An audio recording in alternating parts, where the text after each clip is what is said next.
Okay, so as you can see from that video, we've got some evidence there that students are able to verbalise the when and how and why they use these reading strategies before, during and after reading. Had that little metaphor there with the music of the changes, and we're on our way, and hopefully we're all believers. But anyway, we've also used our progress, I shouldn't have done that, our progress test data to help study the evidence of what students are producing and what they could write, make, say and do, and examine how we would use this evidence to drive our teaching so we hit the specific area of students' need.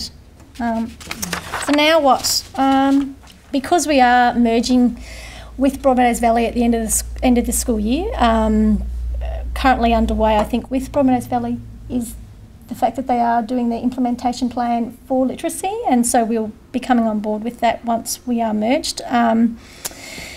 It'll allow us to develop a consistent approach across the whole school. Clear understandings and actions will be defined, and we'll have Peter outline a strategic plan to make sure that we drive staff performance and capabilities in literacy approaches and continue to drive that learning through student need and data collection. The ideal is to see that it does become autonomous and embedded in teaching practice, and obviously with regular monitoring and the professional conversations and talking about students' needs and where we're going and what we're doing to hit those areas, that's how we're going to drive improvement in literacy. That's all. Unless you're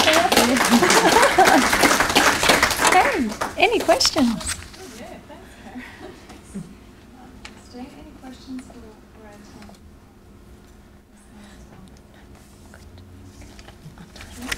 Brad? There are just one or two points I'd make in relation to everyone for all to look at. One issue is it's not enough for us to just push the strategies. We've also got to have the kids building a text knowledge.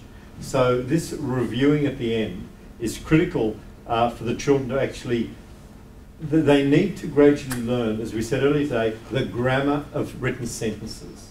They need to learn how to link ideas together in meaningful units when they're talking. So as well as teaching the strategies, really push building the knowledge of text structure. So children can actually talk in a sentence about a text that they've read. Now, so say the idea is a sentence. They might say 2 events in a sentence, 3 events. The sentence that they read might have been that the cat chased the rabbit. Okay, the rabbit was chased by, really building up the knowledge of text structure.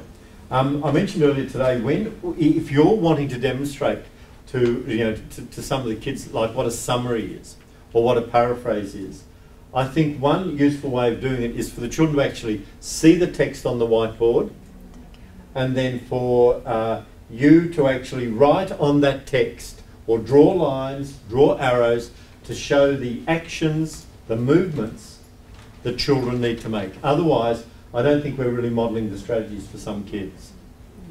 Is that okay? This doesn't apply to you two guys, it applies to everyone.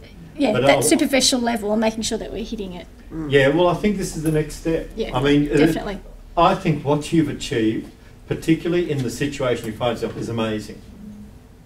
It's amazing.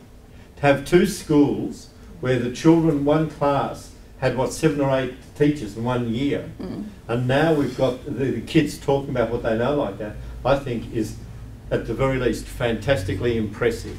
And it says a whole lot for the professional, both the knowledge but also the attitudes of the staff to be able to achieve that.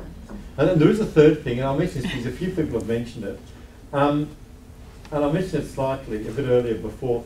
Reciprocal teaching and the higher ability strategies are actually the same thing. They're actually the same thing.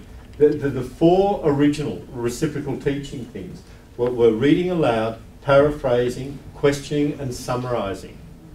And then they brought in predicting, and they dropped out, I think, paraphrasing. The difference is reciprocal teaching was first brought in 85 as a teaching procedure. It wasn't brought in as children learning.